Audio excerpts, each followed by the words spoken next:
Hi, I'm Dylan Wasowski. And I'm Andrew Rosati. And today we're going to be putting out a candle with nothing but CO2. We have two beakers. Doesn't really matter what size they are, but we have a 250 milliliter one and a 300 milliliter one.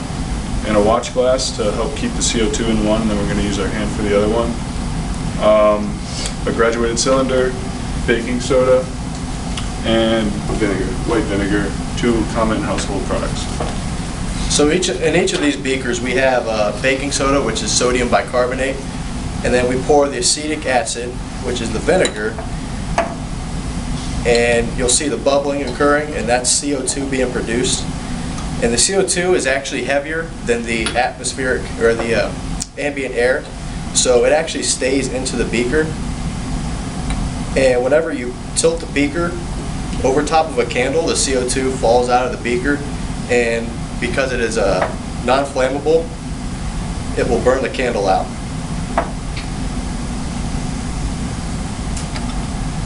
It went out, it came back on. We have another one. Yeah, we'll do another one.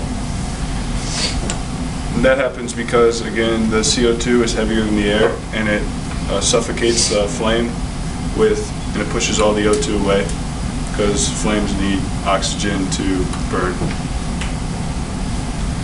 So we'll let this sit for a moment as the reaction completes itself.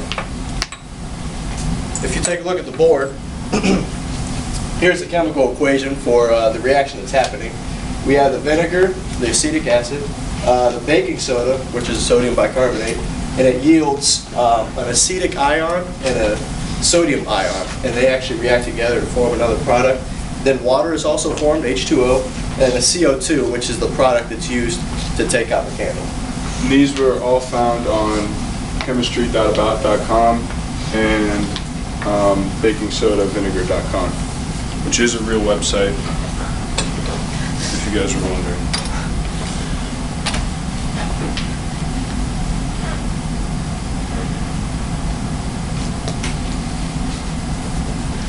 Well, the candle went out the first time. Yeah, it just came back on. You guys saw what happened, though.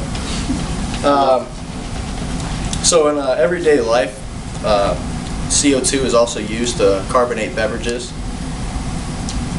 Also, they use it in fire extinguishers because, again, like we stated earlier, the CO2 pushes away the oxygen and it suffocates flames, and flames need oxygen to burn.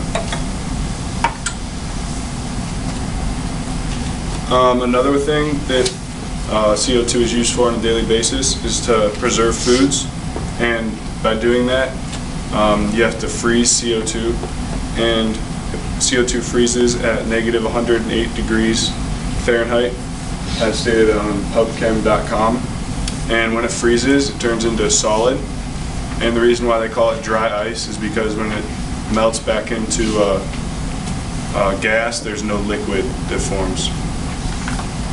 And that's it.